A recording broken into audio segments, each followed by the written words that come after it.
Hey guys, it is Nitro1 here, and welcome to Pokemon X Wi-Fi Battle number 17.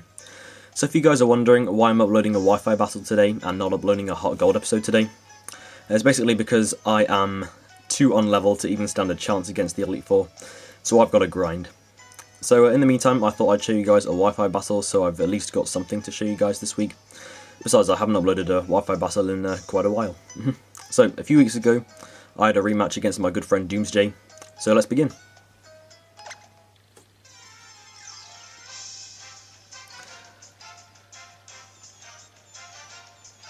And as you guys can probably hear in the background, I have the wild Pokemon theme instead of the trainer battle theme, which is what I usually play because I love that theme so friggin' much. But anyway, I begin with my usual lead, my Rotom Wash, as he starts off with quite possibly his biggest threat on his team, the Mega Bayonet, which is a Pokemon that I don't actually see very often in competitive battling. So I go for the Volt Switch and switch out into my Ferrothorn, just so I can scout what he's going to do, because if he attacks me, then I can tank the hit and he can take damage from the Iron Barbs and the Rocky Helmet and such. But unfortunately for me, he predicted my switch, so he straight up taunts me, so the only move I can now use is Gyro Ball, because the other moves I have are Leech Seed, Substitute, and Stealth Rock. And now he goes for Will-O-Wisp and completely cripples Ferrothorn, as that Gyro Ball that you guys see here, it hardly lays a scratch on his Bayonet. And of course I get hurt by the burn here. So what he does now is he switches into his Darmanitan, as he predicts me to make a switch into my Sylveon, which I do so. Just because my Sylveon actually has Shadow Ball, so I could use that to counter his Bayonet. But before Sylveon even attacks, he knocks Sylveon out in one Flare Blitz, so my Sylveon is now down.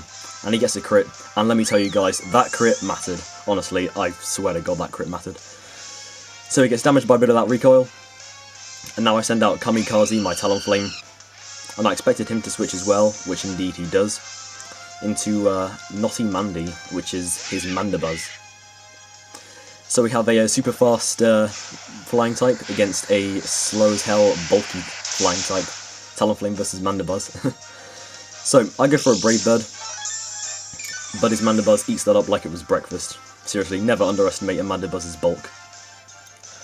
So I get another Brave Bird off, and I do as much damage as I did to the last one, as I do in this Brave Bird.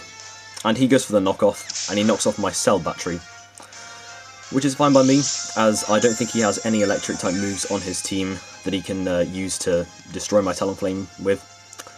And now, I believe this turn is actually the turn that both of us go for the Roost.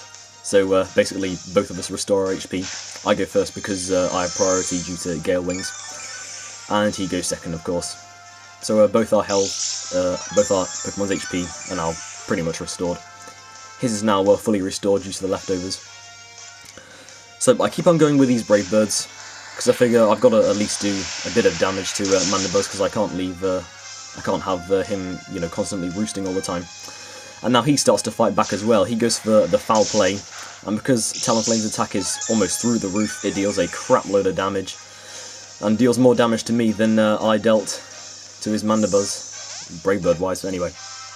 So I figured I'm not going anywhere with this Brave Birding nonsense, so I make a switch into my Ferrothorn. So I can tank the hit from his Foul Play quite well, and he takes damage from the Iron Barbs and the Rocky Helmet, which deals just as much damage as Brave Bird did. So there wasn't really much point in Brave Birding to begin with, but hey, at least I tried. Of course it would have done a lot more damage if my Ferrothorn wasn't burned. So now he goes for the knockoff, just to knock off my Rocky Helmet, but he gets hit by the Iron Barbs and the Rocky Helmet just before the Rocky Helmet gets knocked off. And I go for the Leech Seed, and unfortunately I miss, rather. I don't know if Overcoat is affected by Leech Seed, because I know his Mandibuzz has Overcoat, but I don't know. So he goes for the Foul Play, and he finishes off my Ferrothorn. But yep, he gets hit by the Iron Barbs just before my Ferrothorn faints. If my Ferrothorn had the Rocky Helmet, it definitely would have gone down. So it restores a bit more health with the leftovers. And so I bring out Washington AC again, just so I can scare his Mandibuzz out, because I don't want to have him constantly out on the battlefield.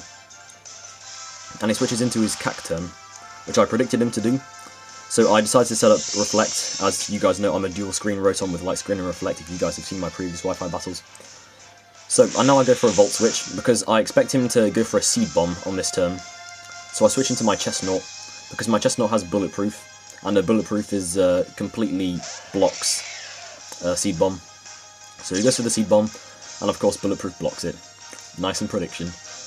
So he goes for the Swords Dance now, because he actually expects me to go for the Spiky Shield this turn. But, yep, little does he know that my Chestnut actually does not have Spiky Shield. My Chestnut actually has Brick Break, Earthquake, Rock Slide, and Seed Bomb. So I go for the Brick Break and finish off his Cacturn.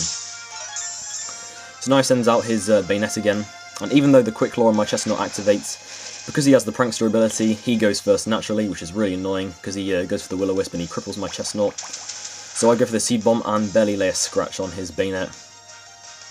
Yeah, his Bayonet is definitely the biggest threat on his team. So what he does here is he switches out into Wheezing, otherwise known as Depression, as he's nicknamed it. And it's a shiny Wheezing as well, which is pretty awesome.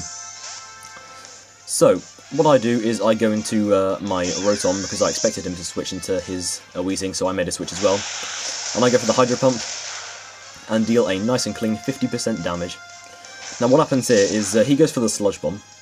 And what happened was, while the battle was live, Jay and I were actually talking on Skype, and basically I was saying to him, please don't land a crit on my Rotom, and please don't poison me.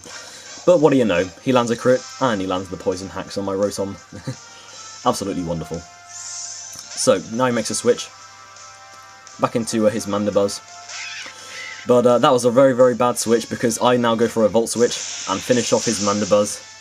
I don't know why he switched back into his Mandibuzz, because what I was going to do was, I was going to Volt Switch off his Wheezing and go back into Chestnut, because I thought he was going to go for another Sludge Bomb. So my Chestnut would have blocked the Sludge Bomb with Bulletproof, of course. But no, that wasn't the case. So he switches into his Roman, otherwise known as his Hitmonlee, and he goes for the Fake Out, and deals quite a lot of damage than he would have normally done, courtesy of the normal Orb. And he actually has the ability Unburden, so now that his item's used, his speed is doubled.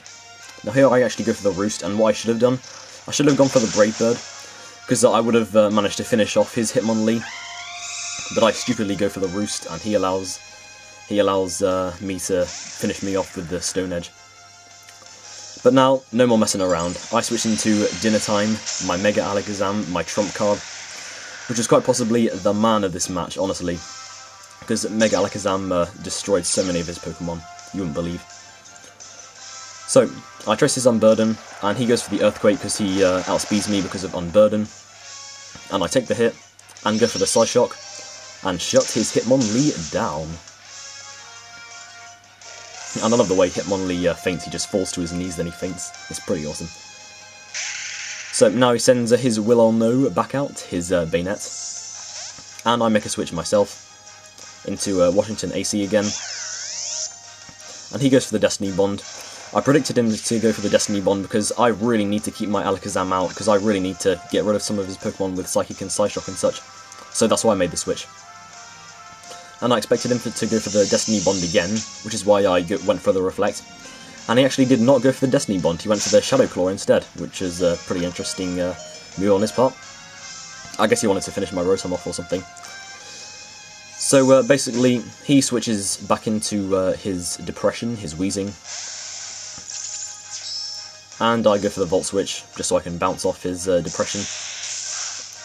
And yeah, my plan was just to use Rotom as a death fodder, really, because, you know, Rotom was pretty much done now, there's nothing, you know, I didn't really need Rotom anymore.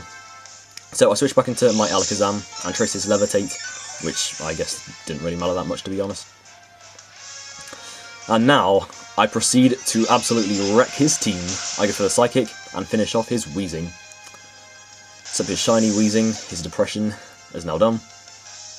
Now he sends out Big Boy Toby, his Darmanitan. But can his Darmanitan tank this Psychic? Drumroll please. No, he can't. Oh no. So his Darmanitan is now down. And now he sends out his final Pokemon, the Pokemon that he started out with, his Mega Bayonet. So he goes for the Destiny Bond, and here he just goes for the Destiny Bond just because he knows that I've won this match now, because this is his last Pokemon and I've still got like 4 or 3 Pokemon left. So I go for the Dazzling Gleam, but I don't quite KO it, and he goes for the Destiny Bond again. So I go for the Psychic, and finish off his Bayonet. But of course he finishes off my Mega Alakazam as well. So both our Megas, both our Trump cards, both our biggest threats go down in exactly the same turn. That was such an epic turn. And that, ladies and gentlemen, is the battle. So that is pretty much the end of today's battle, guys. Hope you guys enjoyed it. And next week I'm going to be uploading the next part of Pokemon HeartGold, the first Elite Four battle. So yeah, look out for that. So thanks for watching, and I'll see you guys next time. Bye!